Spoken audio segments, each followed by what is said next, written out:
the rules for the town board meeting of today. I am Supervisor Peter Parsons, and I call to order the Town of Lewisboro Town Board meeting for Monday, August the 31st, 2020 at 7:30. Before I go further, I want to confirm that Joel has started the recording of this meeting.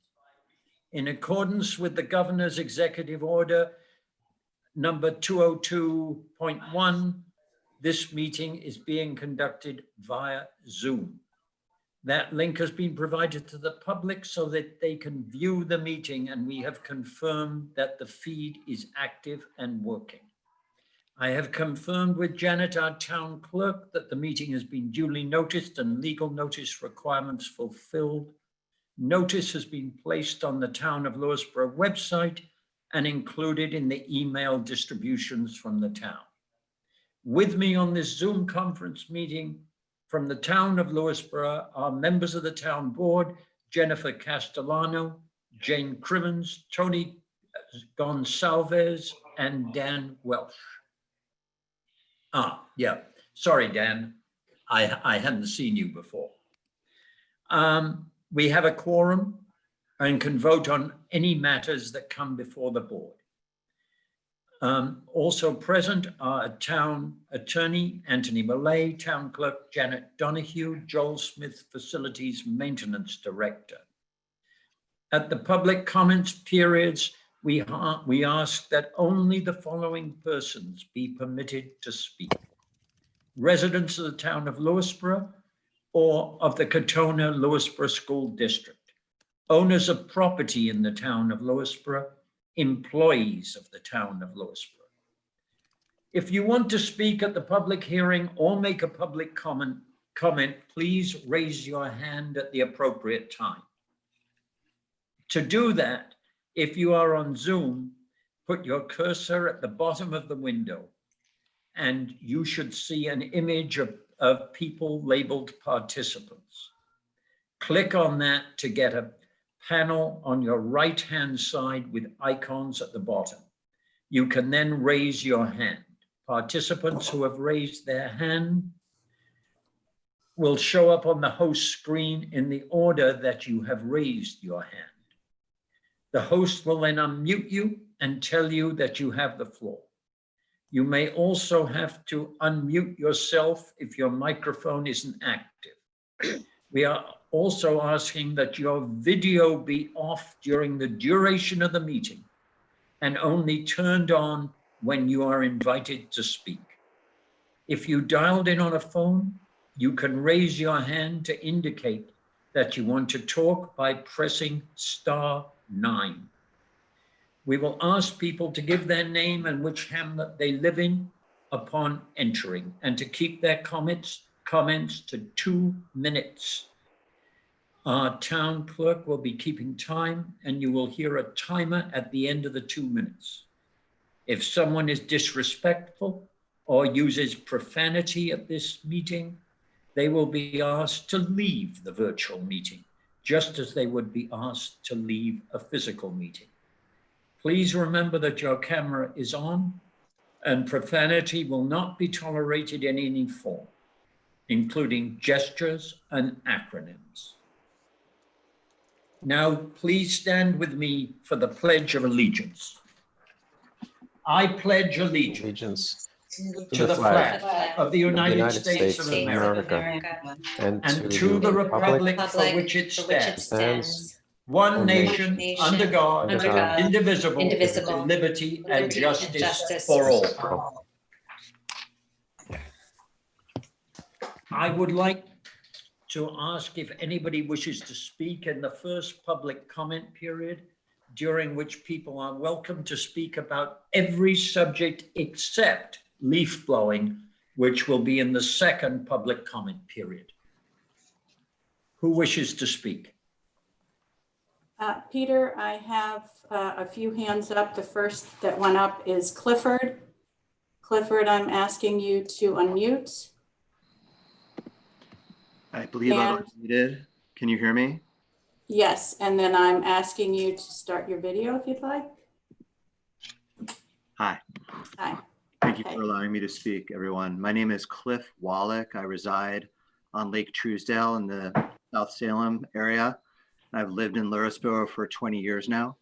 Um, I wish to speak about the cell phone tower. You said that anything but leaf blowing could be spoken about. So I am in opposition to both locations that were shown to the residences of the lake. And I also am very familiar with the Echo Farm region and area. And I was very surprised to see where that tower is slated to be built.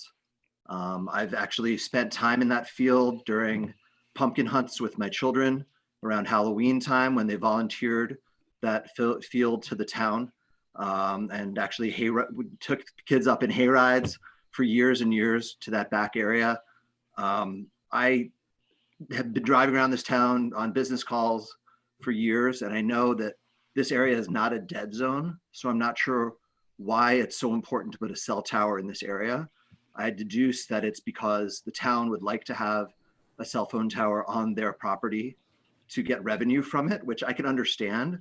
But at the same point, I feel like there must be other locations that would make more sense for the dead zones that exist in the area. So I'm opposed to the Salt Dome. I'm also opposed to the town hall area for the cell phone tower. As a resident of the area, I think that it would not be appropriate to take the sight lines of either area and damage them for the quality of cell that we may receive from that option. I think there must be better options, and I hope the town will look at those and take very seriously the concerns of the townspeople and what this would do in our minds to the sight lines and to the beauty of the area. Thank you very much for your time. Okay, thank you. Now we have Adam Oakes. Adam, I'm asking you to unmute and also start your video.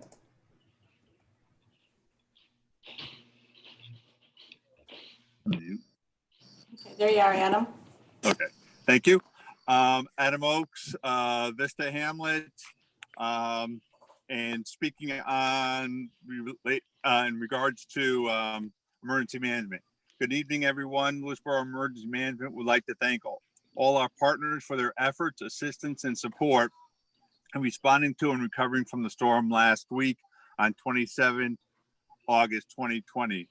We'd also like to recognize this day as International Overdose Awareness Day, and Emergency Management also wants to extend our thoughts, blessings to all those impacted in responding to Hurricane Laura that made landfall in Louisiana last week. And a public awareness, as we all remember this past week in history, Hurricane Harvey in 2017, Isaac in 2012, Irma 2011, and Katrina in 2005. Tomorrow kicks off National Preparedness Month. It is everyone's responsibility to be prepared and to learn more about preparedness. You can go to ready.gov. Additionally, Lewisboro Emergency Management with partnership with New York City Emergency Management, we'll be coordinating webinars throughout the month. We all want to be prepared and be safe. Thank you. Thank you, Adam. Thank you. Okay, thanks, Adam. Next we have Jeremy Zittimer. I'm asking you to unmute. Hi, can you hear me? Yes. Hi, I want to thank you, Adam, for mentioning National Overdose Awareness Day. I just want to, sorry, Jeremy Zittimer, Goldensbridge.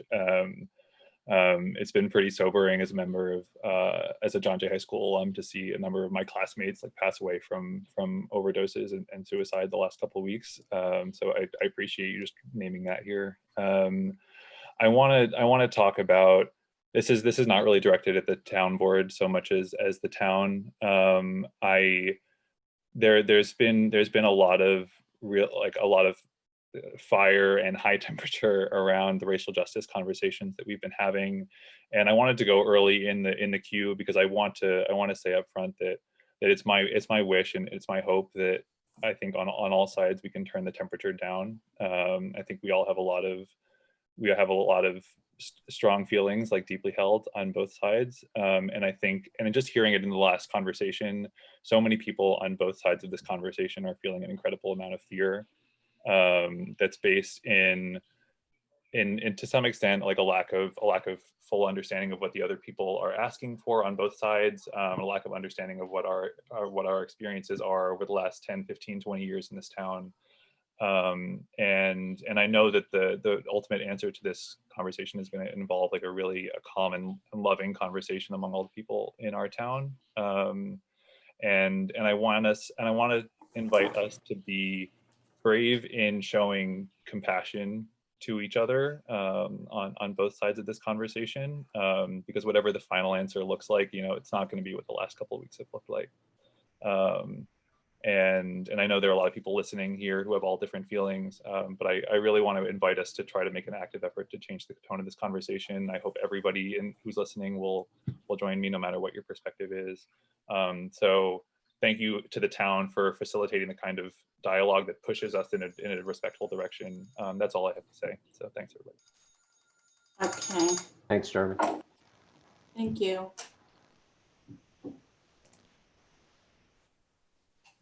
Now I'm asking Robin Leganzowski to unmute, please. Hi, it's Robin Leganzowski, Vista. I just wanted to add to that conversation that there aren't two sides to racial justice conversations. Everyone's on the same side with that. What there are two sides to is ambushing town board meetings when you live out of town, don't pay taxes, being accused by people from other towns of certain things, such as being racist.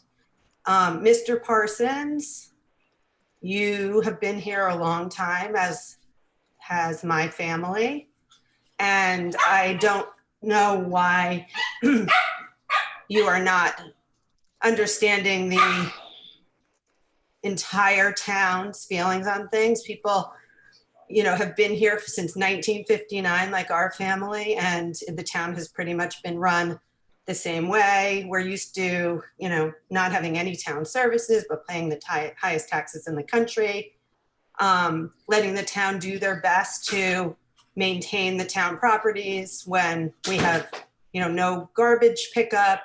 Our roads are a mess. We look like we're in like a bomb zone all the time. So we kind of like keep our mouth shut. So when people come here and accuse us of, not being the way we should be, and we suck everything else up, that's when people start to talk and speak up. So it's not two sides to racial justice. There's only one side, and we're all on the same side. We just all we didn't get the memo on all the lingo. We don't know how we're supposed to talk about it. So when you're accused of not talking about it properly, that's when people get upset. Thank you. Okay, thank you, Robin. Next, I'm asking Jim and Han to unmute. Oh, can you hear me? It says the host has not allowed me to show No, my. we can hear Yes, you. we can. Okay, so that's fine. I would just want to second what Jeremy said in that I just feel like this is something important to keep in mind. And I hear what Robin is saying as well. And hi, Robin. We do know each other, and I've lived here, South Salem. Jim and Han, I'm sorry again. And I guess I have to say that I have young children, they're not young anymore. They're teenagers, and they constantly correct me, and I know I'm always not able to say the things. So I hear you, Robin. I also feel that things are there. There are some things that have been happening all along, and then there are some things it's so weird. I'm sorry, because I'm looking at my picture and I'm looking at all of you, so I'm a little discombobulated. But I just want to say that You could turn on your video if you want, if that's what you're it looking says for. I can't. So let's see. Oh, okay. Okay, better. Hi. Sorry. Okay, so I guess I just want to say that I want to support the leadership here on the town board. I was not present at that meeting all along, but I have been present at the other ones, and I do want to say that that we need to not, I guess, when my children talk to me about some things that are happening, it's important to listen. And I'm not saying that, Robin, you're not listening or anybody else is not listening. I guess I'm just saying that there are injustices. There's an opportunity here for us to put up a sign that just says Black Lives Matter, and to think, just to have a conversation and think about ways that we can make things more equal and just. And I see it, this is not to make it very simplistic, but you know, when you're driving down the road and you see a sign that says, drive like your children live here, it's just, to me, it just feels like we're making a statement and we're making sure that everyone knows this is what we stand for. And sorry, that's my time. Yeah, your time is up. There's more I want to say. I'm Okay. a little bit rattled, but I want to say I really support Jeremy's sentiment here, and I do believe in having these conversations, and thank you to the town board. Okay, Thank you, thank Jim. you. All righty. And next we have Sebastian. Sebastian, I'm asking you to unmute. Okay, Can everyone hear me? yes. I want to echo Jeremy and say, I feel that on both sides of this discussion we're having, there's a lot of fear. And that fear comes out in ways like accusations and the posting of information. And I think that we can do better together, and I look forward to watching us do so. That's all I have to say. Thank you.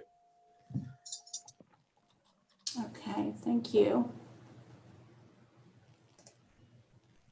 And next, Allison. I'm asking Allison to unmute. Hello, how's everyone? I just had a couple things I wanted to address with the town board tonight.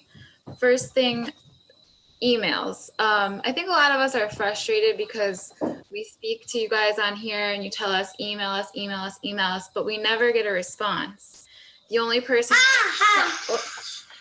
that sometimes responds is Tony, and we don't get responses from anyone else. And I think it's a little disheartening that, you know, we feel like our voices aren't being heard. Second thing is, I'd like to know how the board came to pick Ronald Ross to be part of the committee. I read where it said that he was retired from Greenberg schools, but he was actually fired.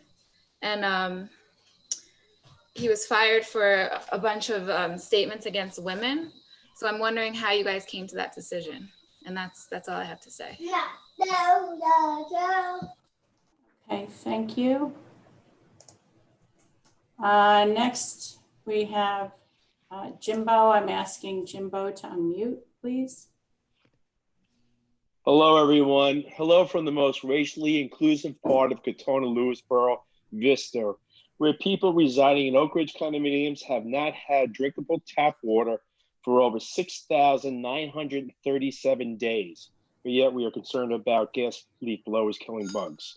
I have two propositions for the Committee on Racial Relations regarding police. I believe that we should revert to the British system of policing and take away weapons of mass destruction and replace with very large whistles. Secondly, I think we should defund the canine patrol. The German Shepherd, it's a trigger for some people. And if we don't want to defund that, we can actually replace it with something like a French poodle or a golden doodle, you know, and preferably a neutral color. Finally, Dan Walsh, Sustainable Westchester Inc., looking forward to reviewing return of organization exempt from income tax form 990 for 2020. We know he benefited in 2019 while sitting as a town board member, making $115,000 for 40 hours of work. Curious how much he will make this year while being an active board member. Is it a conflict? Don't know. I'm looking into that. And finally, for the Lewisboro Police Department, I think they should get a new police station, preferably at the town park, and have a solar power generator. Thank you all, and have a nice night. Okay, and it appears that is it for public comment. Okay, in that case, I'd like to move on to communications. And the first item in communications is a resolution adopted by the town board of the town of Lewisboro at a meeting held on August 31st, 2020. Whereas Morgan Burhans of Goldens Bridge is a rising senior and a varsity field hockey player attending John Jay High School, who had planned to spend her Friday evenings teaching special needs children to play soft floor hockey at an adaptive nonprofit recreational facility called Healing Hearts in Stamford, Connecticut. All this is a way to make the sport safe and engaging and fun for these adolescents. And whereas when Morgan Burhans was stymied in this endeavor by COVID-19, which prevented any in-person contact, she decided to create a virtual fundraiser in which she shot 1,000 goals into a heart-shaped net, while creating a Facebook page to honor the teens for whom she was successful in collecting over $7,000. And whereas this dedication to public service is an example to all and is deserving of public notice, now therefore be it resolved that the town board of the town of Lewisboro in the county of Westchester, in the state of New York, in recognition of the worthy service of this citizen of the town of Lewisboro, does hereby offer the thanks of its populace to Morgan Burhans for her dedication to improving the life of special needs children. Be it further resolved that this resolution be spread upon the minutes of the August 31st, 2020 town board meeting for future generations to see, and that copies of this resolution be presented to the family of Morgan Burhans. Dated at South Salem, New York on this 31st day of August, 2020, signed by myself. Thank you very much, Morgan, for setting a first-class example to all of us. I normally would present this to you at this point, but in fact, in this day of COVID-19, I'm going to mail it to you together with a copy for your parents. Thank you very much indeed. Moving on. Peter, I thought, was it Ron Fuchs who had some relationship to this? Yeah. Yes. Wanted to ask him to reflect on this, or? Yeah, and I yes, think certainly, if you want to, but Morgan is on as well. So okay, I was looking for her and I didn't see her. I saw her earlier, so I'm asking Ron to unmute.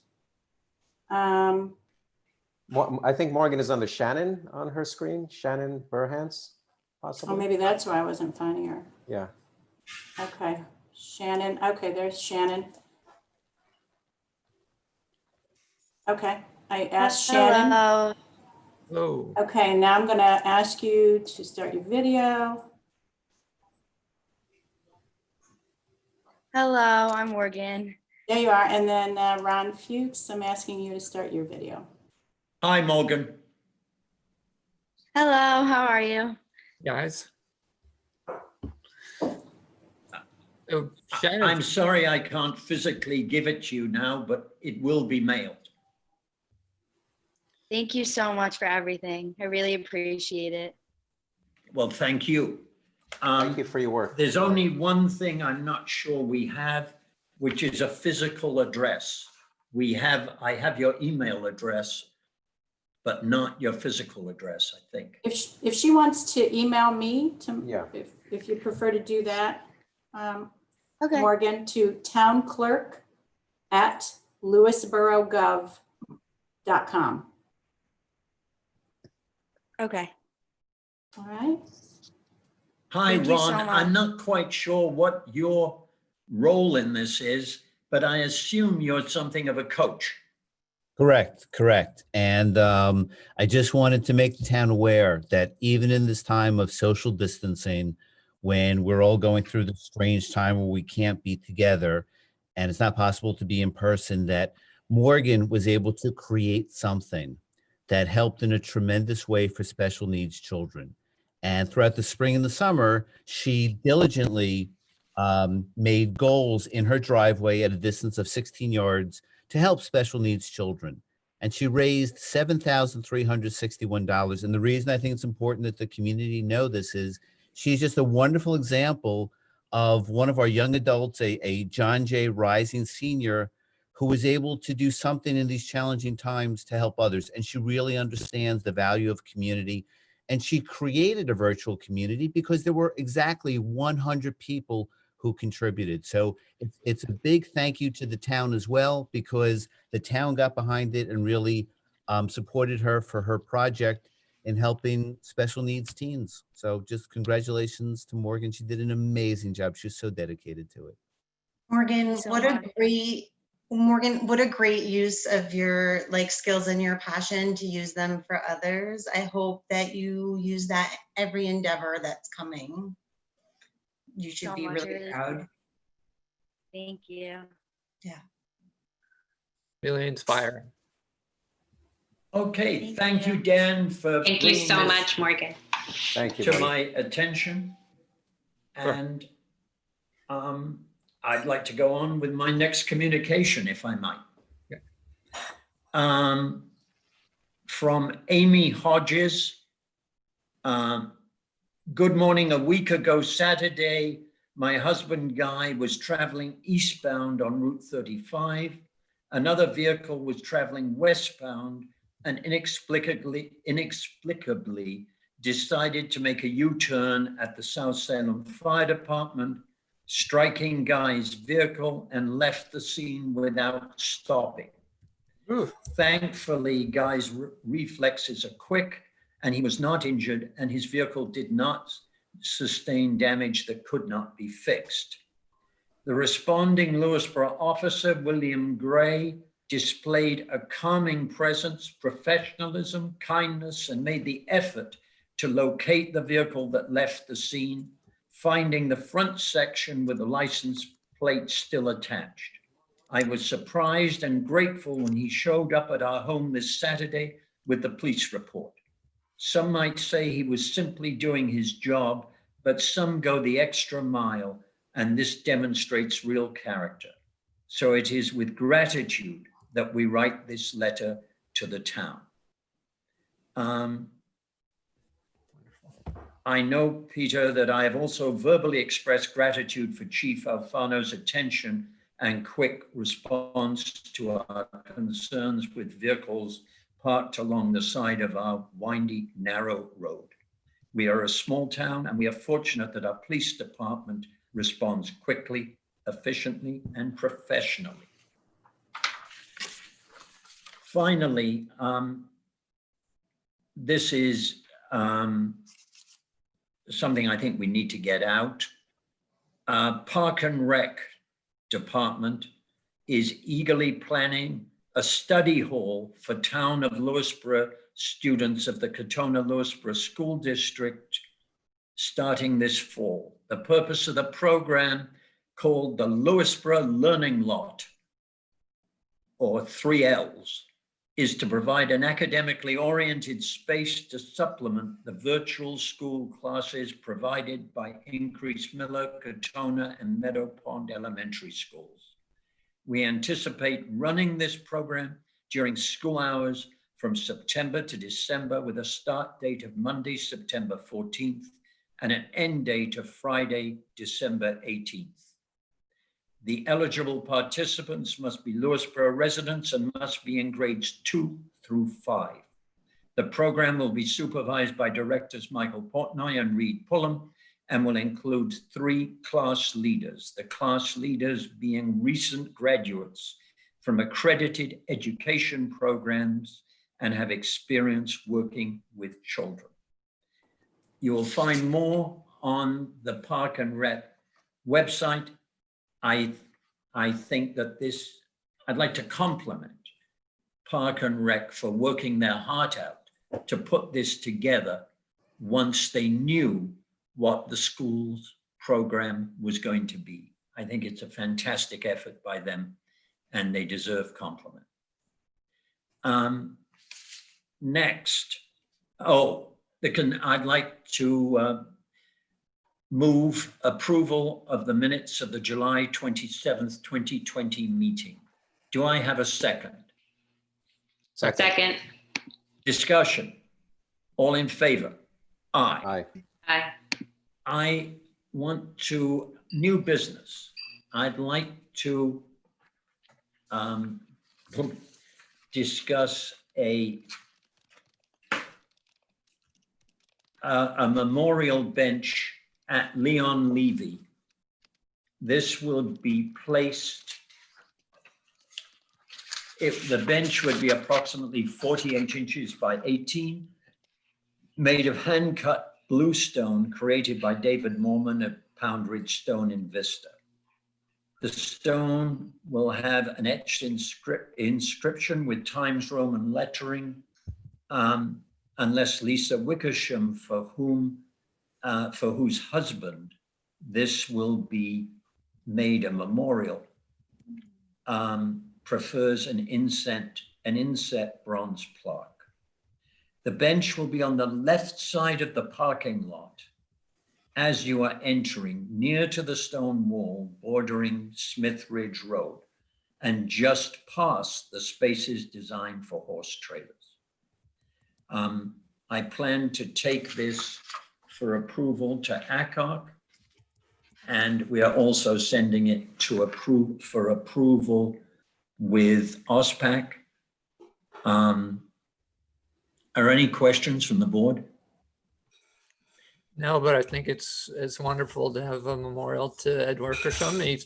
He contributed a lot to the town over the years, and he's sorely missed. And this is a really nice gesture. I'd also like to thank Shelby for covering a significant portion of the cost of this. That's Shelby White, sorry. Can I have a second to approve us moving forward with this? Second. Discussion, all in favor? Aye. Aye. Aye. I'd like to make a resolution approving the Westchester County TRAMP, which stands for Traffic and Criminal Software Agreement, and offering the police chief, and authorizing the police chief to sign it. This, you should know, is basically something that is paid entirely by the state troopers rather than ourselves. Oh. Can I have a second? Second. Discussion, all in favor? Aye. Aye. Aye. I'd like to make a resolution to waive the fees for the Golden Bridge Hamlet Association's use of the Town Park Pavilion on August 6th, 2020. Do I have a second? Second. What are they doing? This is it's a meet the candidates Oh, okay. event, but I'll wait till discussion. Go ahead. I have something to say. Discussion? Okay. So the date has actually been revised to October 7th. Oh, thanks. You've already revised where it's going to be. Yes. Well, I didn't, but. So we're now revising the date. Correct. And October 8th is the rain date. Okay, so, but the resolution is to waive the fees, whichever the date is. That is Okay. pretty standard Right. for this kind of activity. Does any other person wish to speak? As long as all candidates are invited, I guess, which I assume is the case, you know, so then it should be fine. All in favor? Jonathan Monty actually has raised his hand. I don't know if he wants to say he is the chair of the Golden Bridge Hamlet organization. Okay, let me,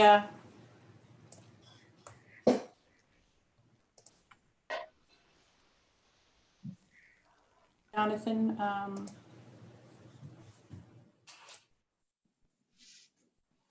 Did he go away? No, well, I don't know. There he is.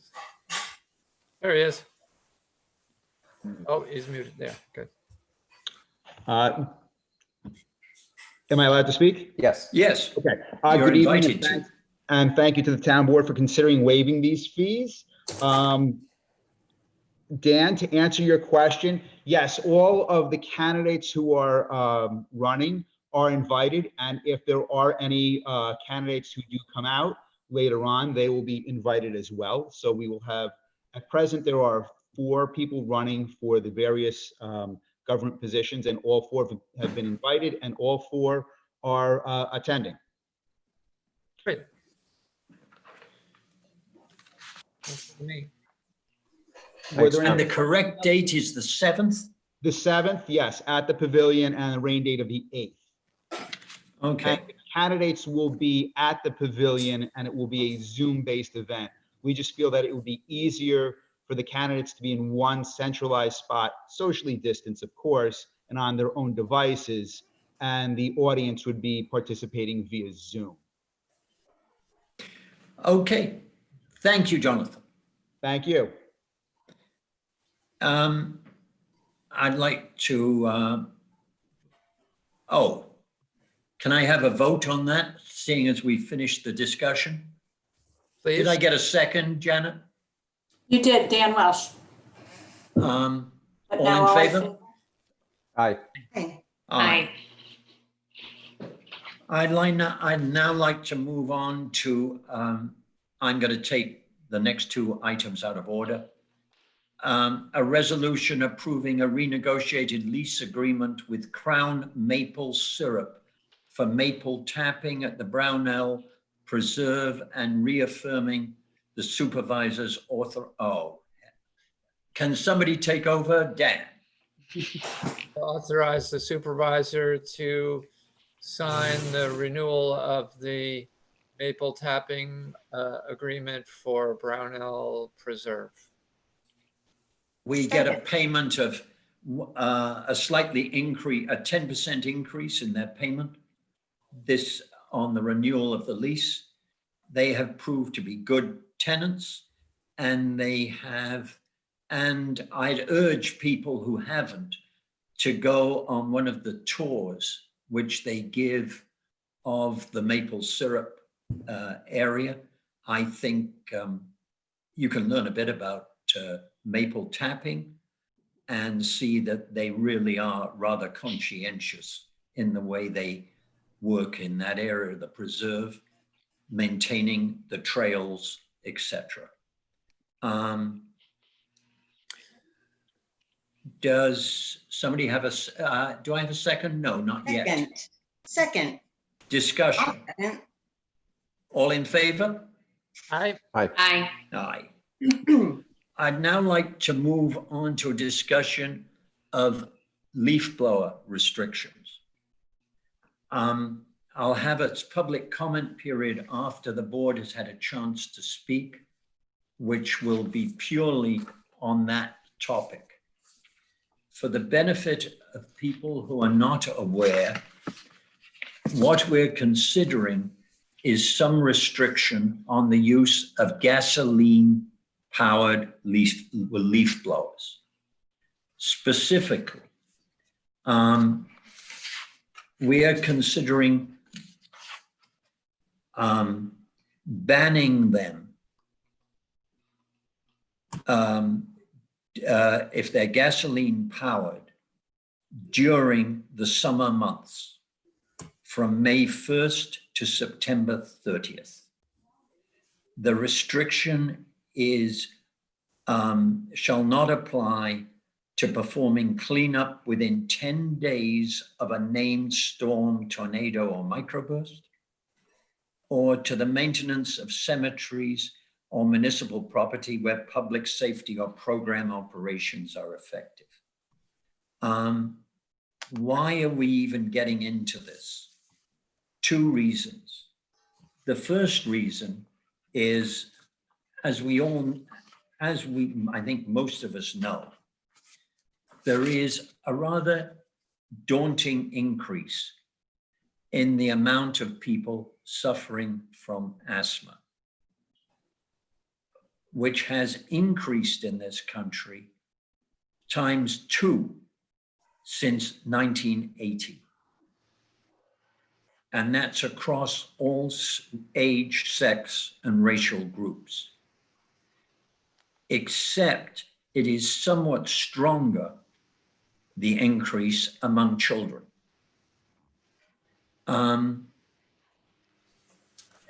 Having had a child with asthma, this is not fun. It means fairly frequent trips to a hospital, and it means carefully monitoring the way they dose themselves. And quite honestly, it is a weakness which lasts for the rest of your life. The other reason for considering it, in my mind, is quite simply climate change, where we would like to reduce carbon monoxide. Okay, this is a relatively small reduction in the scheme of things, but we need to make a series of small steps, I believe. First, at the moment, temperatures have soared above 100 degrees and energy, this is according to David Callaway in USA Today, based on California, where temperatures have soared above 100 degrees and energy regulators impose rolling blackouts as demand for air conditioning has overtaxed the grid. This is what the coming climate disaster will bring: fire, droughts, floods, and hurricanes, finger pointing, mass evacuations, and millions of angry people. We have also got a problem which may seem a little nearer to us. That's Greenland. Ian Howard of Ohio State University has pointed out that Greenland's disappearing ice sheet is a problem for all humanity. Sea levels are expected to rise more than 3 feet by the end of this century, swamping many coastal communities. Town board, what do you think? Dan? Sure, I'll go first. I want to thank you, Peter, for putting this out for our consideration. I think it's a very modest step in this area. I know that there's a lot of people out there who think that this is, all about the nanny state and overreach and things like that. But I believe all the factors that you just cited are real.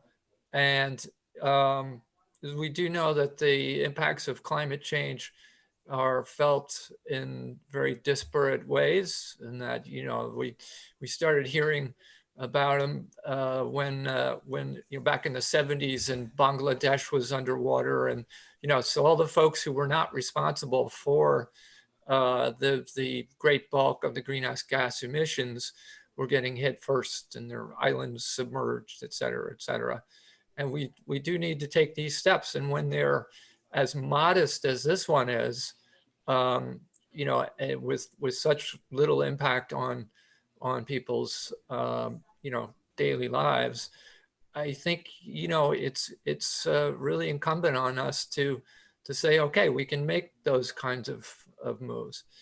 Further, I would say that during the summertime, obviously that's not the time with the big leaf falls. And we all, you can drive around town and see big teams with leaf blowers out blowing almost nothing. Just it's like part of their routine, and that's what they do. And they finish up and they're blowing, and maybe there's some clippings, here and there, but there's really no great need. It's just kind of a routine at this point. And I think, I think it's one of the cases of the kind of frog in the boiling water thing where, we never used to have this going on,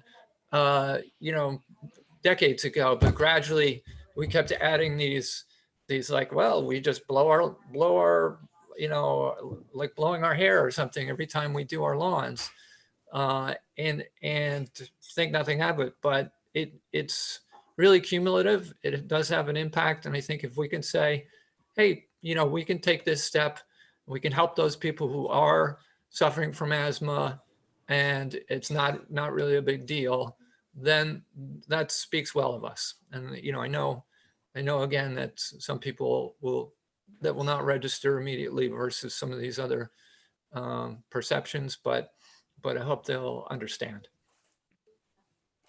This is not something where we are out ahead of people. I'm afraid action has been taken by a considerable number of towns in Westchester already. And I'd like to point out that even in the summer, when in fact, at least judging by my property, about the only thing a leaf blower is used for is cleaning up my driveway, which I must admit I don't care about very much. And the paved walkway to the front door, which is possibly a little bit more important.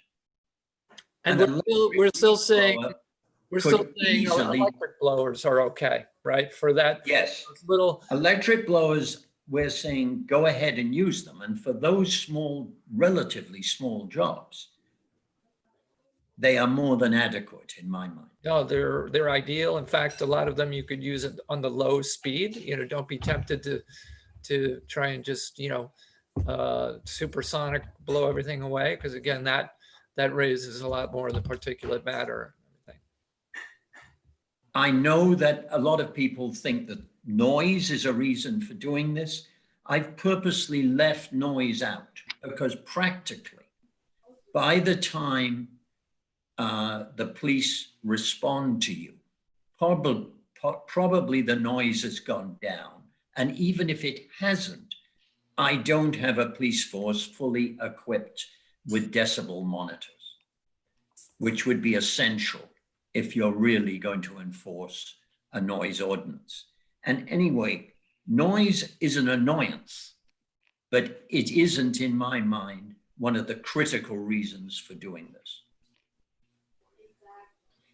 Sorry, I've spoken too much. Jen? I think my only question is, I know that we had solicited some feedback from the landscapers that do business in town, and I'm just curious how that conversation went. I think you were involved in that, Dan. And then I guess the direction it looks like we're headed in is similar to Bedford, where we're looking at more of a leaf season, an on season and an off season for when we would be permitting these types of leaf blowers, the gasoline powered.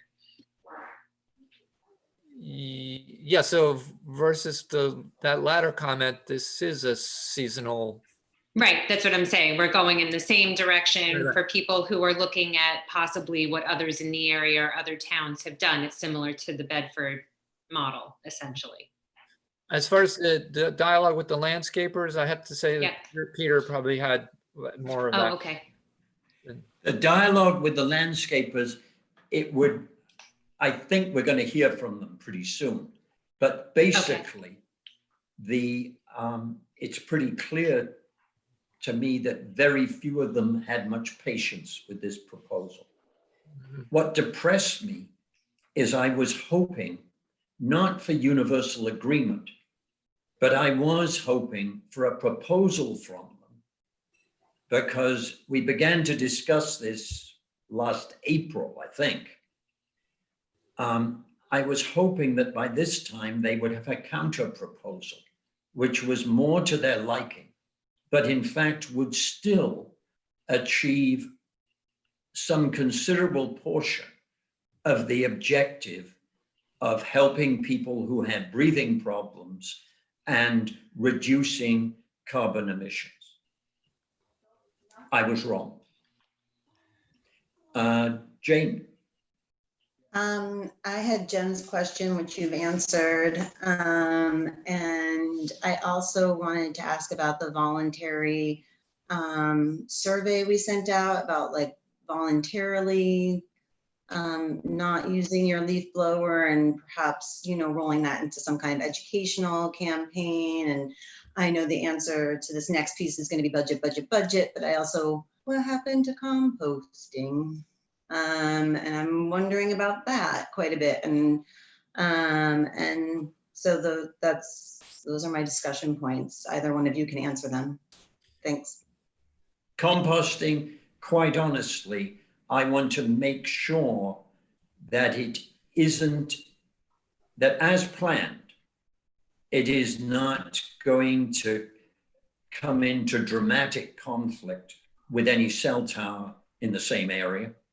I want people to be able to get to the composting and not, in fact, because it's become a total recycling area as planned. And thirdly, I'm waiting, I admit, to see what the financial situation of the town is as we move into the end of the year. And it's clear how many people have paid their school taxes. Because I think, as the board all knows, if somebody doesn't pay their school taxes, the town has to pay them for them. Say on that last count there, there's a good chance that the some of the revenues from the solar projects can cover a good piece of that, if not all of it. What, a large piece of school taxes? No. I'm sorry, the composting, right? Oh, yes, it may well be able to. Yeah, but I know if you want to wait for all the dust to settle. All I and Leo are doing, and doing our damnedest to do, quite honestly, is delay almost any expenditure until we're clear what the impact of school taxes will be on the town's cash flow. Sure. That's a pretty grim recital, but I don't think we're going to get help from the county because they're probably in worse state than we are. And I certainly don't believe we're going to get help from the state, which seems to also have financial problems of its own. Mm-hmm. So I think we have to take care of ourselves. And as far as the survey, we did get a bunch of replies on that. Is Jack or Nancy here? I don't know. What's the last name, Peter? Yeah, I see Nancy. Nancy. Okay, Nancy, if you want to handle that question, yes, Nancy, you can do a better job than me. I know we've got 415 responses, but I don't know what they say. A handful. That's more than a handful. Right. So there weren't too many people who actually commented on the voluntary reduction. You know, maybe a handful of people said that they would do that. They'd be happy to do that. I know where I live here, the landscapers have voluntarily reduced their use over the summer of gas-powered leaf blowers. But it wasn't, you know, it wasn't one of the things that they commented on. There are a lot of other comments about the proposal. And where is that, Nancy, that they reduce the use of gas blowers? At the Meadows condominium.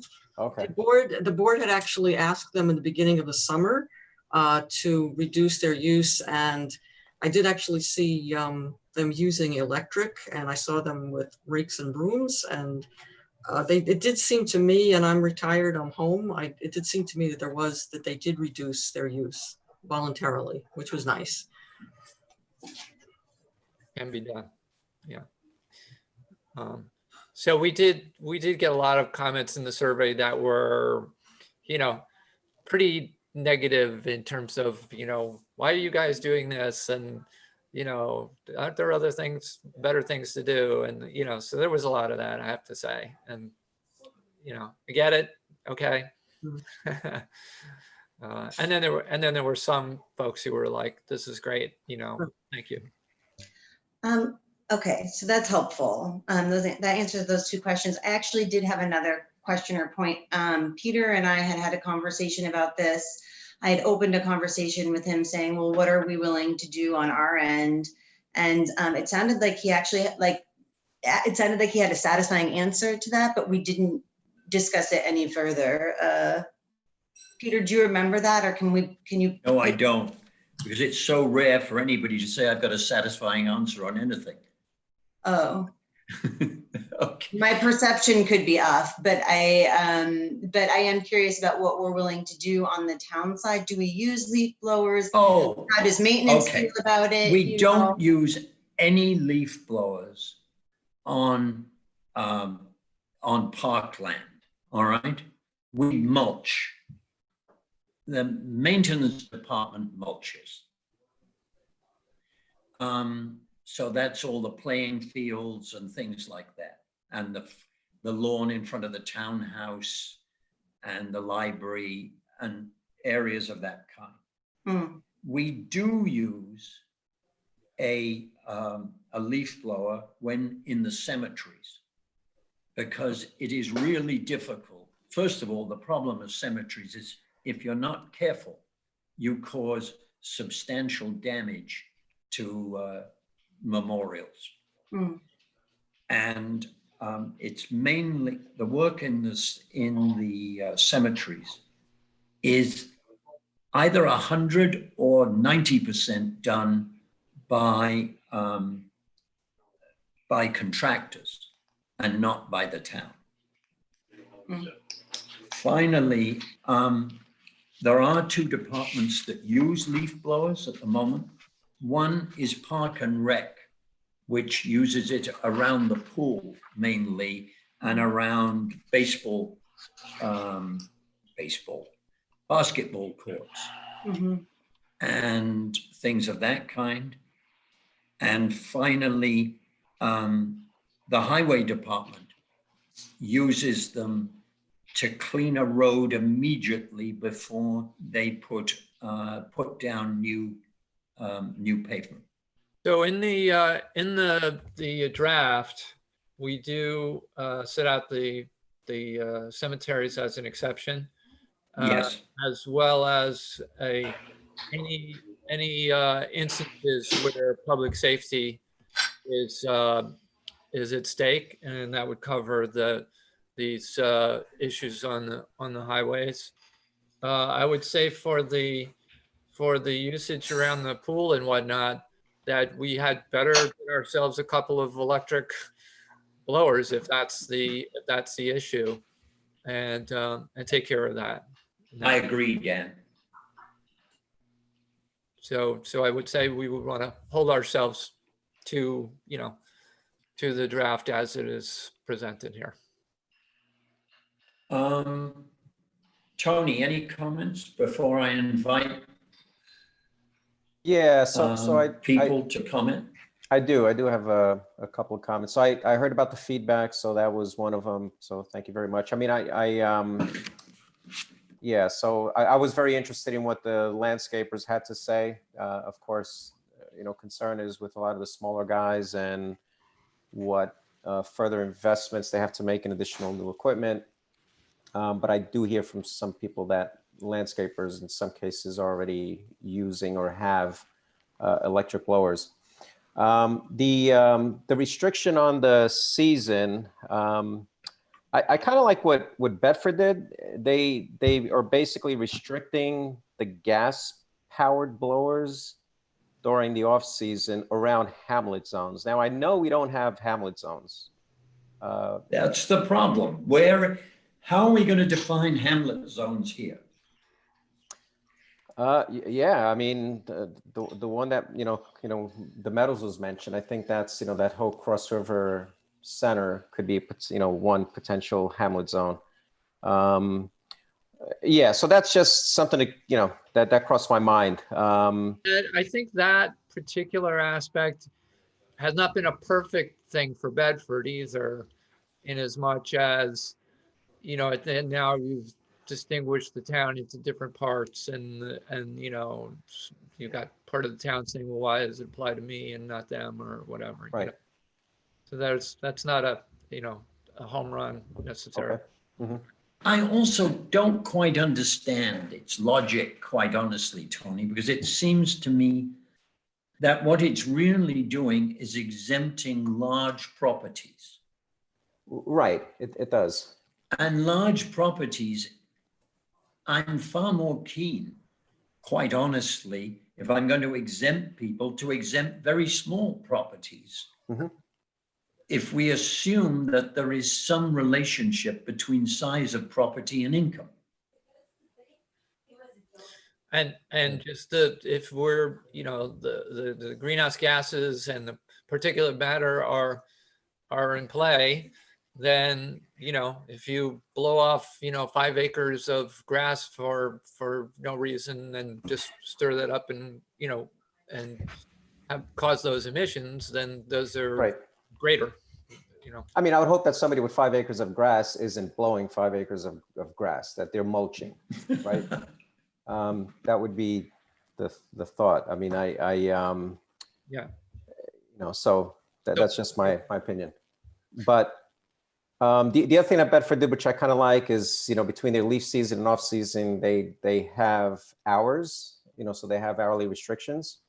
And so reduced hours of operation during weekdays, for example. So that's something that I don't know if we can fit that into here. Maybe that's something, we could be discussed. And again, I maybe have Reduced hours. landscapers. So you're saying allow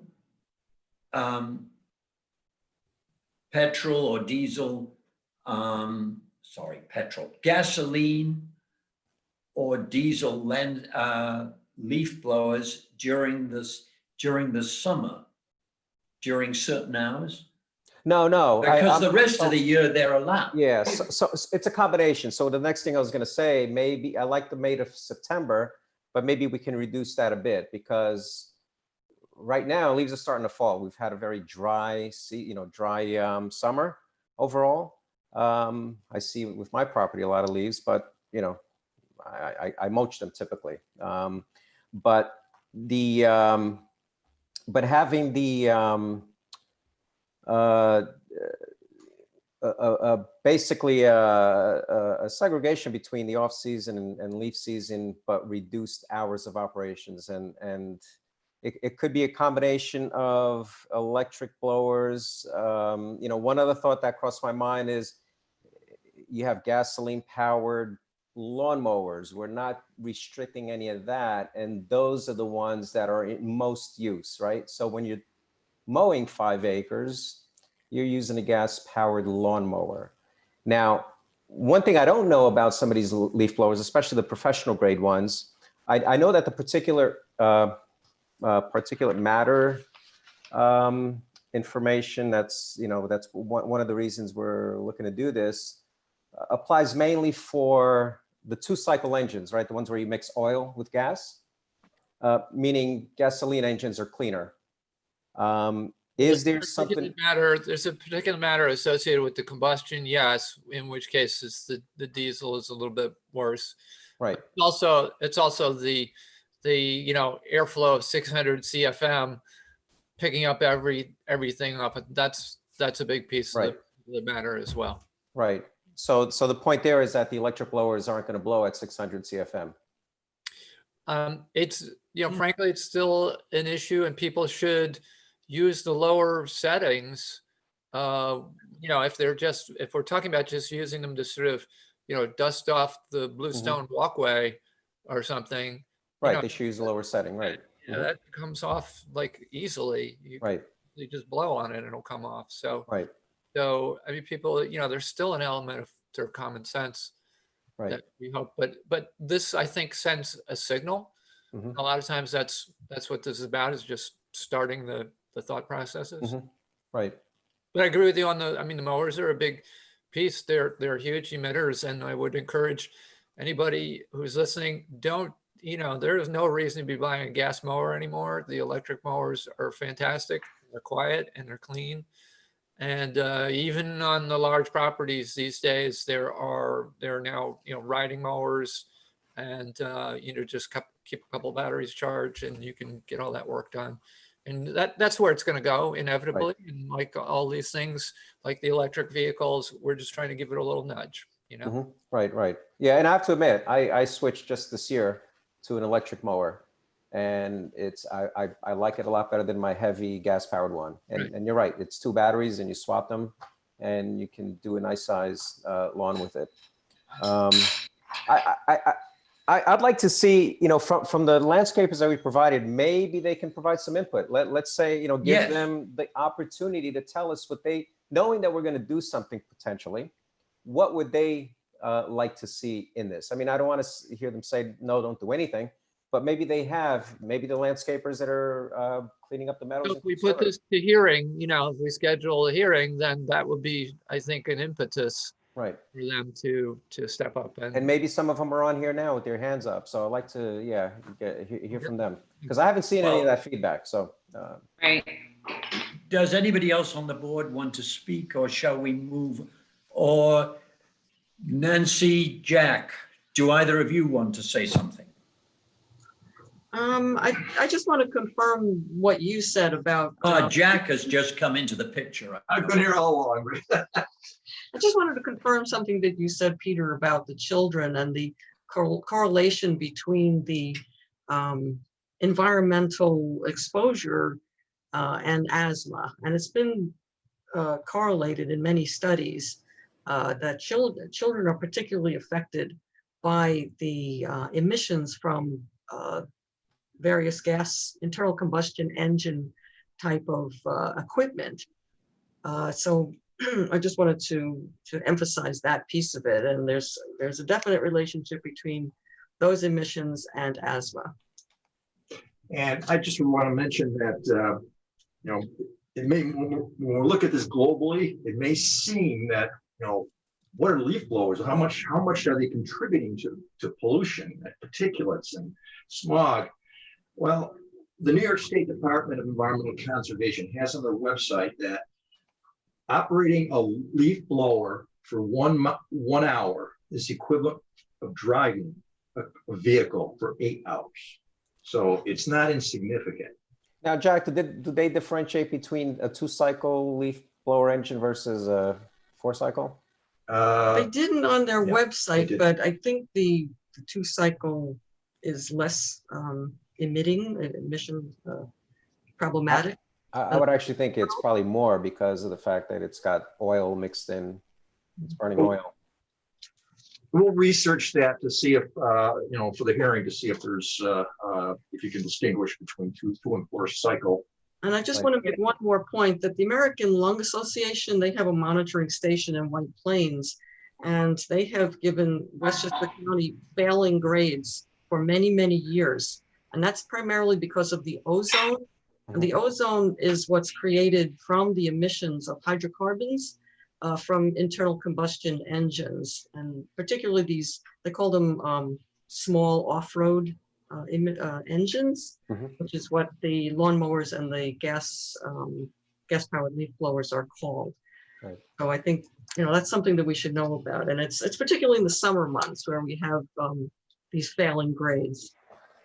And I also mentioned Peter and Dan talked about the link with climate change. That all comes about because of the hydrocarbons coming from the leaf blowers, mixing in with other chemicals and sunlight during heat waves. That produces a lot of different pollutants, including ozone, which is a greenhouse gas. Okay, thank you. I'd like to do two things. I'd like to make a motion to schedule a public hearing. I don't want to do that yet, because if I can hear a clear voice from the landscapers who, either on the phone or when they speak now,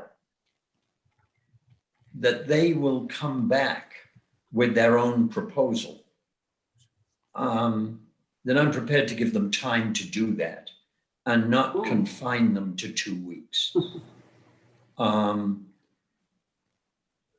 Quite honestly, there is no reason why they shouldn't take a month to get back to us.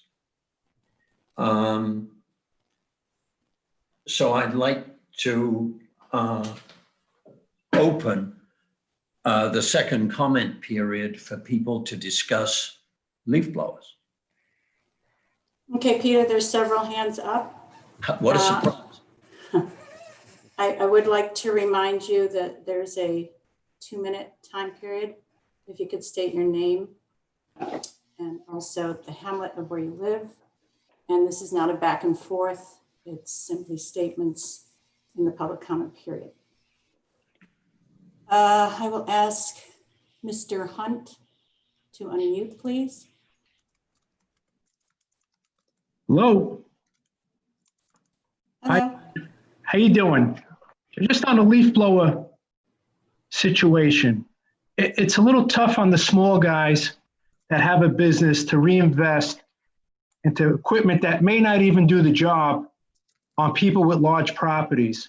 Also, there's homeowners that pay for a service, and now they're not going to get that service. It's going to be another strike against a small business guy. Now, I understand the whole thing about the gas engines, but you're saying it's okay if a homeowner or a landscaper wants to go out and mulch every day somebody's property, then you're okay with that, with a gas lawnmower, which defeats the whole purpose in itself. And as far as the asthma, I'm not an expert, but I think the main concern of asthma, it happens in the big cities, not so much in our areas. Again, I'm not an expert. On another note, I just want to know why the board is glossing over the appointment of Ron Ross to this committee, a man who had federal charges brought against him for racism and discrimination. Excuse me, but I am not going to answer any comments about a specific individual. We do not bring up individuals' names in open session. How is the unnamed individual being glossed over by the woke town board that we have? Answer me that one. Mr. Ron Ross. I'm not going to, because I'm not going to discuss. Mr. Ron Ross. Thank you. Okay. Next,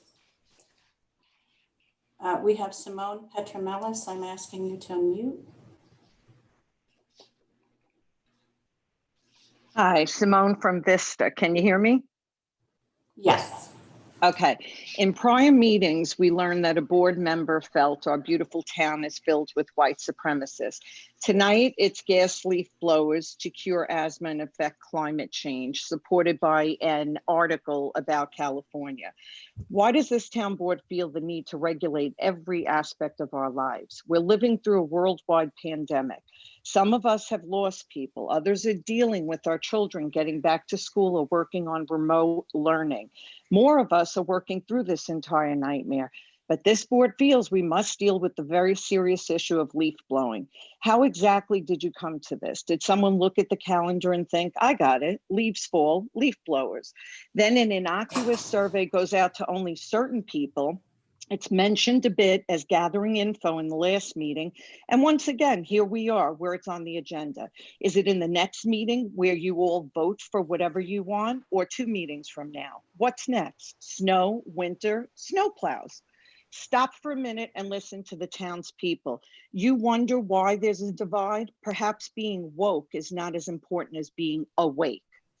Thank you. Okay, thank you, Simone. Now I'm asking Robin Leganzowski to unmute. Again. Robin Legenzowski, Vista. Mr. Parsons, why didn't you ask Lee, my husband, to talk to you? He's a landscaper, employed as a landscaper, a small business in this town for 30 plus years. You know him, you didn't ask him. I will add him to the list. Well, I mean, really? You didn't think of him? Okay. So anyway, I have asthma. I've been married to Lee for 22 years. It does not affect a town like Lewisboro. White Plains, yes, where lots are smaller. Bedford is like putting these rules in to their small lots. Dan, would you like a leaf blower ban in your area since you live on a half-acre lot? Because I don't, and I can't do that. Plus, our town looks messy all the time. Why would you stop people from cleaning their yards up? You want people to move here? I mean, before the pandemic, we had major low enrollment in our schools where we had to close Lewisboro. We have wetlands restrictions that are outrageous compared to the towns around us, but I get it, it's fine. But you gotta stop somewhere. It's enough already. We don't have any amenities in this town. Why would anyone want to move here? I can't put a pool. I have 7 acres and I can't find a spot to put a pool in my yard because of wetlands. It's ridiculous. So it's enough already. We blow the driveways a bit. What are we gonna do? How do you clean your driveway? Are we supposed to rake our driveways, blow with our mouths to get the dirt off of them?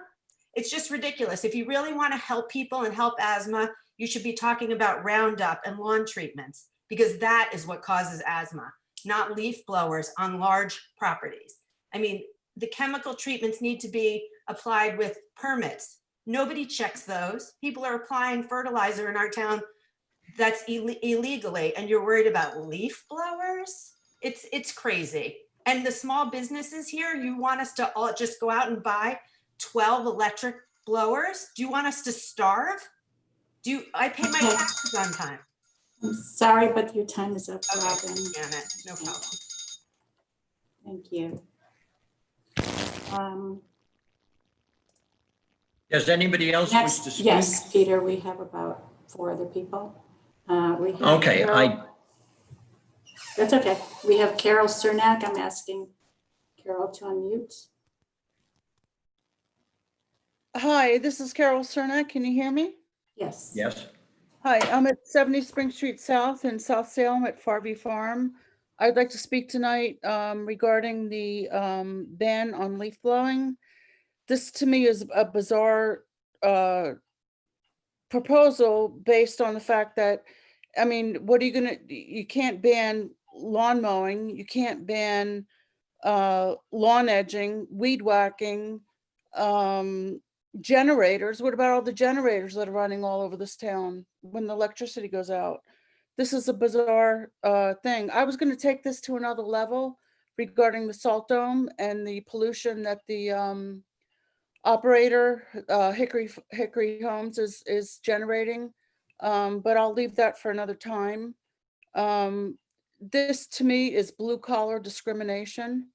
You all are asking all of these people that are putting a hard, honest day's work and pride into their work to go out and buy batteries. I don't know if you all have bought batteries for battery operated equipment, but they're expensive. They're a pain in the butt and you can't keep them charged. All of this, you know, relates to air pollution. So, you know, I like I said, I was going to take this to another level, but I'll leave that for another time and be happy to discuss that with anybody who wants to talk about it. Thank you. Okay, thank you, Carol. Now I'm asking Matt to unmute. Hi, I'm Matt. I live in West Walkabuck, and I own Eastridge Landscape Contractors. We are a landscape company in the area, and I just want to say I was never informed of this. My guys were never informed of this. I found out about this last night on Facebook of all places. And we did a lot of research today. And according to our sales representatives, it will take about 2 batteries per leaf blower. Each of these a 2-pack of batteries costs $800 a piece. These batteries run for 2 hours, and then the leaf blower itself is another $400. I have 4 crews who are doing maintenance in the Lewisboro area, and we work 10 hours a day. That means each blower, I need to spend $4,000 on batteries alone just to get 1 blower through the day. We have 3 blowers on each one of our trucks, and that is about $12,000 per truck and $48,000 in order for me to replace my blowers with leaf blowers for 5 months of work. I am 23 years old. I have business loans. I have to pay my payroll. It costs me about $5,000 a day just to run my operation. Where am I supposed to find over $48,000 to just get leaf blowers so I can do my job? That's pretty much all I want to say. Thank you. Okay, thank you, Matt. And now I'm asking Copia to unmute, please. Hey, how are you guys? We can hear you. All right. Just a couple things. First off, we actually sell battery operated blowers, and the battery operated blowers are not really truly powerful enough to do what a landscaper needs. It's just, there's too much time involved with a battery operated blower. The other thing is, if you start really studying on batteries, the mining of lithium uses natural resources. Lithium waste is going to become a huge problem before you know it. Limitation of the batteries itself, the technology is not there yet. If the technology was there and the cost did come down, yes, it's a great proposal. But what we see now, the corded blowers are fine, but not many landscapers are going to be plugging into customers' homes to run their blowers so they can blow what they have to. I know there should be limitations in the summer when there's really nothing going on, but there should be like ways of allowing a landscaper who's just shoveled 30 yards of compost into somebody's yard to blow the ground, not just to try to sweep it, because it doesn't always sweep that easily. You can't even find laborers around here. That's the other issue. So that's a whole other issue that we have. The lot sizes do make sense. If they're lot sizes that are in close proximity and they're quarter acre lots, I can understand banning blowers in those smaller places. But when you have a five acre piece of property, it's going to be very hard to really kind of not allow them to blow. The other thing is, we've had winters that have lasted through mid-April. Then it's wet. The snow can start melting. You can't even get anything to move. How do you expect guys to do any work and get anything done in a meaningful way without destroying somebody's lawn, without a blower that actually works? That's the other issue. I think right now it's still at its infancy, but there should be some parameters met up. And Peter, next time you send a survey, don't send it in a landscaper's busy time, especially during COVID. Thank you. Have a good night. Thank you. Next, I'm asking Dean Travelino to unmute. Hello? Yep. Hi, Dean. You hear me? Yes, we can. I don't think I have you have my video on, or it's off. I ask you to start your video. They said I couldn't do it because that you were blocking me. No, I'm not blocking him. Asking you to. It says the co-host has. Oh, now you're asking me. Very nice. I told you. Is that There you are. working now? There you are. Yes. Okay, great. All right, some comments that came to mind. I just watching this now. I'm not really prepared to speak about it, but I don't think that the technology is there yet. I think fostering it somehow, encouraging it. I mean, Dan, if Dan wants to do basically, or talking about, it's like banning banning gas-powered cars 15 years ago. I don't think it can be done. I also think with finances, to me, landscapers are one of our few vibrant businesses in town. Why not kill them off? That doesn't make sense to me. And also, frankly, if you're watching your bills, as far as a town, you want to make sure your laws are rationally related to your police power.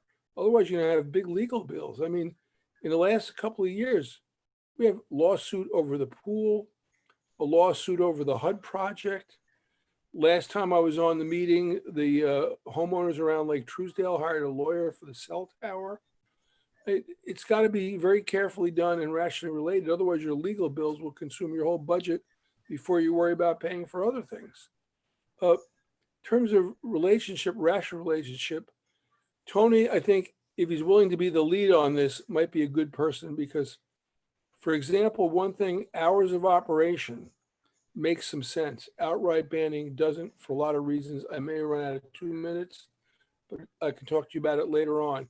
But what really concerns me, no one here, first of all, you can't have scientific answers from USA Today articles. I mean, if you want to go about science, cell towers have scientific studies that say they're dangerous. I don't believe it, but there are scientific studies. You guys want to put cell towers next to a nursery school or a library. The only thing about anything to do with leaf blowers, USA Today, I mean, if there is a study out there, something on the DEC, it talks about two-stroke engines. Tony understands it. I'm not sure, all due respect, you guys should do some research. Two-stroke engine, two-stroke oil is mixed with oil and gas. They're extremely noisy, full of particulates. They let out a white smoke like two-stroke motorcycles. Four-stroke engines are the latest, most common for these leaf blowers. And they have they're much quieter, they're still noisy, and a lot of power. Okay, Dean, I hate to cut you off, but your time, yes, I'm sorry. Okay, well, there's plenty more reasons. Stick to rational relationship, otherwise we'll be broke. Thank you, Dean. Dean. Next, I'm asking Chloe Whalen to unmute, please. It's actually John Craig from Golden's Bridge. I'm not really sure who in the community besides you as the town board is really seeking this limitation. You mentioned you have survey results, but so far you haven't actually quoted the number of people that are in favor of this restriction. So I'd like to know that number as opposed to just your discussion of it. In Bedford, the restrictions, as Tony mentioned, are only on their hamlet zones. You may not actually see that as a home run, but that's their execution. That's what they're doing. And then Peter, you mentioned something around income. I'm not sure why this would be a punishment on people with high income. So I don't know how that would play into it at all. Dan, I have not seen large groups of people roaming around the town using leaf blowers during the summer. You're then started suggesting how you would regulate electric blowers or the settings on those. It just makes no sense at all. You guys may not care about how your driveway or walkway looks, but other people do. And there are no diesel leaf blowers. I ask, as I think Dean mentioned, find out more about what you're trying to regulate. Finally, I just ask you to listen to the unanimous community perspective that you've heard here and avoid this unnecessary limitation. At the very least, listen to some of Tony's common sense suggestions to this. That's all. Thank you. Try to do the right thing. John. Okay, thank you. Now I'm asking Jay to unmute. Hey, can you hear me? Yes. All right, sorry, I never get on this, but somebody told me about this whole leaf thing, whatever, leaf blower. My name is Julio. I live on Cross River. I have a lot of friends that are landscapers, and for the most part, they do a lot of business here in Lewisboro. It's a big area. There's a lot of trees. Obviously, we love living here for that reason. And leaf blowers are on for like 2 minutes, 1 minute maybe at a time, if that, and they get shut off. So when it comes to pollution, I don't buy that. Number two, we pay a lot of taxes to live in this community for a reason. And we don't need a town board to limit certain things that we do maybe once a week as homeowners. For landscapers, you're gonna, these guys are losing a lot of money, especially this year because of COVID, and we're gonna ruin their business even more. You wanna go further than that? We use a company called Mosquito Squad that comes around and they spray for mosquitoes and ticks, which is a huge problem.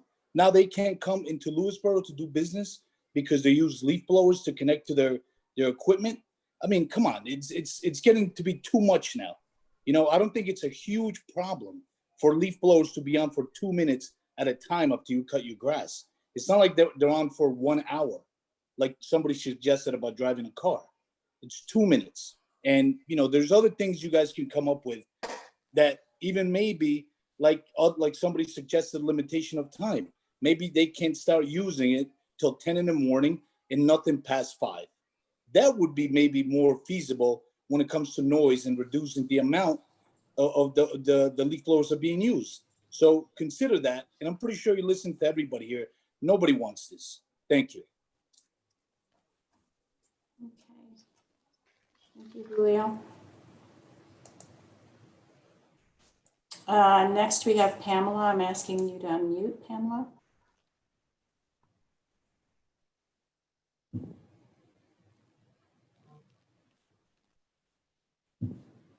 Pamela, I'm asking you to unmute. Can you hear me? Yes, we can. Okay, sorry. Yeah, I totally agree with what all the people involved with lawn work are talking about, what Peter from Copia said. I really would like to know the true impetus of why we're talking about this at all. I don't think it's pollution. I think it's noise, because I see a chart from 2018 that Bedford did with all the other towns that had some sort of restrictions, and they're all under noise, not pollution. So I think really the board should go back and look at that. And if you're going to limit anything, I would just say maybe the amount of time, because I think what it's coming from, being a kid that grew up mowing lawns and having that neighbor that was screaming at me at 1 minute past the town noise ordinance. I think you've probably got some people that want every leaf off of their lawn all the time, and who may have someone out there blowing for long periods of time. I did have that one summer with a neighbor every Sunday, 8 hours. Thank God, only that 1 year. And I think that's what's doing it. The other thing with what you've written for leaf blowers, this draft, you can't define a weather event that's going to cause somebody to need to blow stuff. And you can't define how long it's going to take to clean up. I got a multi-trunk tree down now from Isais. We're still working on that. The tree companies can't get here yet. They can't even get here to give me a quote. So it's going to be more than 10 days for cleanup after all of these strange weather events that we continue to have. That's really all I had to say. Thank you. Thank you, Pamela. Next we have Liz. I'm asking Liz to unmute.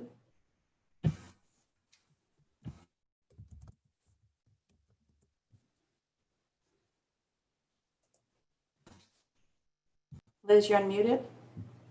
You just muted again. Oh.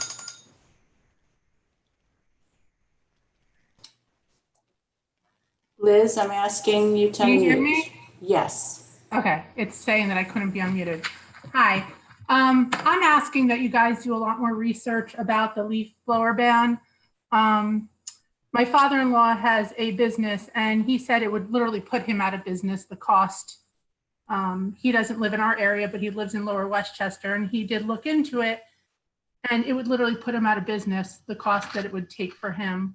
Also, the toxic chemicals that are needed to produce a lithium battery, the release of those chemicals through leaching, spills, air emissions can cause harm in the communities, the ecosystems, in food production.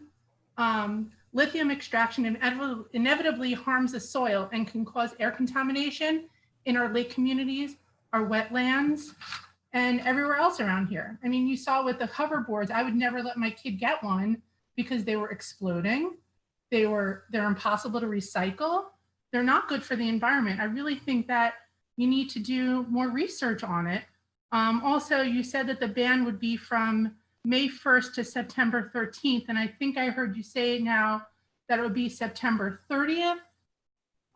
So I wanted to ask that question, as well as, people often hire local kids, teenagers, college kids to cut their grass, to give them a little job to do, or, to take the burden off of the homeowner. And I personally wouldn't want my kid handling one with the fact that they can explode or leak or whatever the case may be. And the cost of the increase for the homeowner or for any professional company is really something to look into. Thank you. Okay, thank you, Liz. Next, I'm asking Yulia Dedvukaj to unmute. Hi, good evening. This is her husband. She actually asked me if I could talk on our behalf. Hello? Hello, can you hear me? Could you speak a little louder? Yeah, of course. Yes, Yulia. Yeah, Yulia asked me if I could talk just from engineering point of view. I like Tony's. I don't know who Tony is, but he seems very rational, and I would like his lead on this. But to ban something, it's pretty harsh. I would go ahead further than that and ban all the chainsaws, ban all the saws that cut stone. Especially, you're going to put out not just the landscape industry out of business. You're going to put construction industry out of business. As a contractor that does mega buildings in Manhattan, you could actually limit the hours of usage. You could limit the method of procedure and implement. There is a lot of smart people that this town has and could put this together. Please do a survey, let the smart people take a lead on this, and you'll come out shining. I would advise, if I don't know who Tony is, but he really sounded very intelligent. And that's all I have to say. And thank you all. Thank you. Thank you. Thank you, Yulia. Next, I'm asking Sam DeFiro to Hi. unmute. Yep, can you hear me? Yes. Hi, Samantha Zafiro. I live in Lewisboro. I wasn't preparing to say anything, but I just want to echo what everyone said. It's a little concerning that Mr. Welsh just claimed that there was a handful of responses and then dismissed all the negative responses with a shrug, as if the concerns of our town residents are inconsequential. A response of over 400 people of a population of 1,200 is over 30% of our town. So if 30% are responding, mostly in the negative, when you're hearing that most contractors didn't even know about the survey, that's a big deal and should be taken seriously. Not one town board member has yet said what responses were in support, which were not in support, and why, what were the exact concerns. This is all kind of being glossed over. And someone just mentioned using leaf blowers to spray chemicals and even like powdered, crushed, like organic compositions for tick control. Like if we're talking about health effects, Lyme disease is rampant in Westchester. It can cause paralysis, it can cause permanent inflammatory issues, long-term neurological issues. It affects children, it affects adults, it affects everyone. There's no known cure, there's only treatments, they don't work for everyone. So if we're talking about possible effects on asthma, we need to be concerned about the very real health effects of ticks in our area, which everyone gets and which definitely cause Lyme disease. It's just things. It's obvious that the board really hasn't done much research on this and hasn't taken a good consensus from the town. And just lastly, I want to say that we just passed a resolution to specifically ban discrimination against based on class. And this proposal puts the economic burden of adopting this solely on small businesses, which is an attack on the working class. So let's consider that before we adopt anything. Thank you. Thank you, Sam.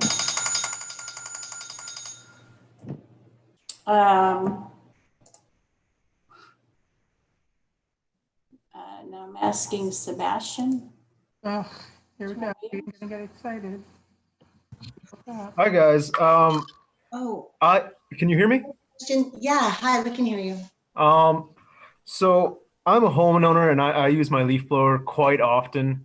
I use it more in the summer than any other month, mainly because I pick up a lot of sawdust from woodworking or tree work that I do on my property. I can't afford a landscaper because, landscapers around here treat us like a cash cow. I don't know anywhere else that makes as much money on landscaping as like this town. I propose maybe if you're gonna do this, only go for businesses. I think homeowners, we don't use our leaf blowers that much. I agree. I use it for 2 minutes and I blow away the sawdust.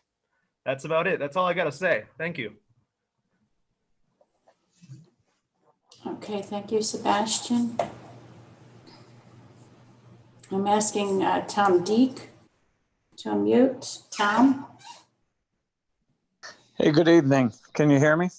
Yes. Okay. So as a Town Lewisboro resident, an owner of a landscape construction firm, and someone who was heavily involved in all the talks with the Bedford town on this same subject, their board actually was very informed. I'm not seeing that here tonight. And I gotta tell you, they made some concessions that made some sense. And I just don't see how this, I think this is a done deal. I told Tony this weekend when he asked me. I'm not sure what the reasoning that this is all being brought up is for. I don't know, but I don't think it's an intelligent move to even bring this subject up, especially in these days and times. There's so many other things that can be done. There's so much more fruitful for our town. Why we're causing this division now is just beyond me. And this industry, the landscape industry, is not there yet. They are not there yet when it comes to the efficiency to produce lithium batteries that are going to replace gas engines. It's just not there. So it's going to cost everybody a ton more money to get their properties cleaned up. Plus, it's not just the lawnmower people who are, cutting grass. As the fellow before me said, it's also about construction. We do jobs out there. We need to clean up. And we're not going to pull out hoses and waste our most valuable resource and use water to get rid of the sawdust or the powder from cutting stone or whatever. We're going to use blowers because actually it's the most efficient way to do it right now. So I really think this board needs to step back and really consider what they're proposing. And if they're going to go forward, let's be a little bit more informed about the subject. That's what I have to say. Thank you, Tom. Next, I'm asking Joanne Ames to unmute, please.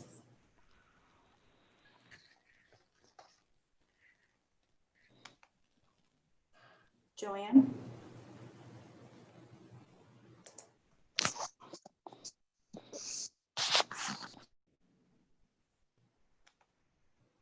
Joanne, I'll ask one more time to unmute. Joanne Ames, E-H-N-E-S.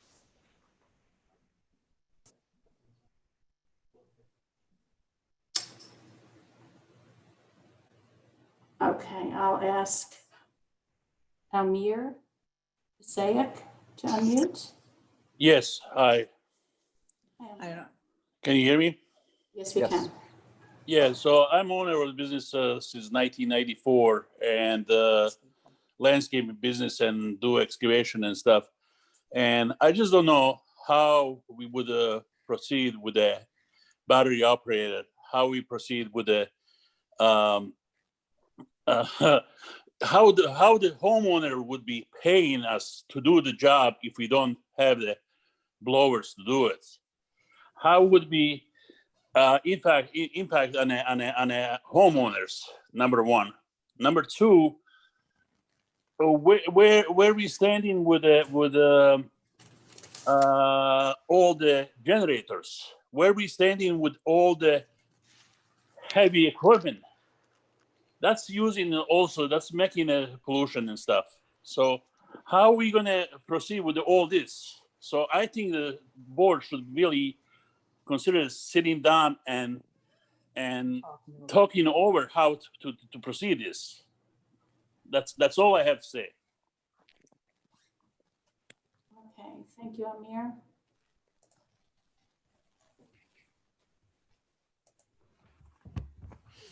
And it appears everyone has already spoken one Okay. time in this public comment. In that case, I'd like to move on to approval of claims. Do I have I'll make a motion to approve claims. Do I have a second? Second. Discussion. All in favor? Aye. Aye. I'd like to poll the board. Tony? I don't really have much to say. Just a update on, continuing issues with internet access, Optimum. Yes, please email us if you still have issues. They've been ratcheting things up a bit and being a little more responsive. Haven't heard much from residents. I'm assuming things are okay overall, but there's still a handful that I get the occasional email from. So that's the one thing. And we're doing more. We have the new antenna advisory board. We're still looking for people. So if anyone is interested, we've with our new chair, we've done some good work with the service providers, and more to come. So thank you all very much for coming out here tonight. Dan? Nothing much. I guess I could report the last numbers I got from Nina about folks who had signed up to for the solar program. We're up like at 115 or something like that. So it was a good response to the latest letter, and that's a lot of clean energy on the grid. And I thank all the folks who are in that program and saving money from it. And other than that, I thank everybody tonight for all your input on the leaf blower thing. It's well taken, and we'll certainly be, this is not going to rush forward where we are trying to figure it out. So thanks. Jen? I have from Parks and Rec. This is the last, I guess, full week really of the pool being open. So they're open full time until Wednesday, September 9th, weekdays from 12 to 7, weekends 11 a.m. to 6:30. For any town residents, that's without a reservation this weekend. So please come out and enjoy the pool before it closes. There will be no fall 2020 brochure just because of the way things are going with COVID, but there are programs being run. So please check out their website or reach out to Parks and Rec directly to see what's being offered. There will be a food drive. I know that might have been on one of Jane's items. So I know she was very instrumental in helping to put that together. That will be next Tuesday, September 8th from 5 to 7 p.m. at the town park. And there will be no trips right now for the Lewisboro seniors, unfortunately, but they are doing meetings outdoors on a True weekly as long as the weather cooperates. So again, you can reach out to Parks and Rec and Pam Veith over there. And I know Peter already mentioned Lewisboro Learning Lot. So that's all that I have. Thank you. Jane? Thank you, Jen, for the acknowledgement there, but I think that really goes to Dana and the Department of Parks and Rec. All I did was mention that I would like to do it again, and they were quick to offer. We do need volunteers for that event, so if you're interested, please send an email. You can send it to me, you can send it to Jen Castellano, you can send it to Dana Makelum over at Parks and Rec, or anybody over at Parks and Rec, letting them know you might be interested in volunteering for the food drive. We can use people to unpack cars, and because we'll be doing it, people will be staying in their cars, wearing masks, volunteers wear masks. we unload from the car, put it down. So we just need some help with those different kinds of tasks. So if you feel comfortable and safe and would like to come out, and it's a great community event, I think, to volunteer for something like that. It's a way to really bring everybody together. So we've been talking a lot about bringing people together. I can say the last food drive was in June, and it was a bipartisan event or effort, I want to say. And it was a really nice way to get together and be communal at the beginning of what was kind of a tumultuous summer here. Then the other thing I wanted to do was thank the Vista Fire Department. Yesterday, Tony and Peter and myself were lucky enough to participate in the annual memorial. This year it was pre-recorded for obvious reasons and not open to the public. Our supervisor made very poignant, short, beautiful remarks. He read a poem that he reads frequently. And that was really meaningful. We also had a local faith leader by the name of Nikki Edelman, who is newish to town, and she's the pastor over at Stevens United Memorial, I want to say. Methodist. Thank you. The Methodist church over there, Tony, by Meadow Pond, right? That's correct. On 138 over there. Right. Right? 123. 123. Thank you so much. Right. You're welcome. So it's the Methodist Church on 123. And she came and made beautiful remarks. And coincidentally, as long as I'm speaking about her, she's also running an anti-racist group. It's a weekly Zoom meeting. And we're reading Ibram X. Kendi's book, How to Be an Anti-Racist, and discussing it. And she begins each meeting with a prayer. It is faith-based and ends with a prayer, but in the middle, everyone's welcome. And I want to thank Chief Jeff Peck for his leadership, for his invitation, and Phil Katz as well. And then of course, Brian Porco for his the brilliant cinematography and his efforts there. It was a very meaningful event. It always is. And I got to spend some nice time with our police chief afterwards too, just having some coffee and chatting. And it's always a good thing to bring us together. So thank you, Vista Fire Department. Nothing much to add.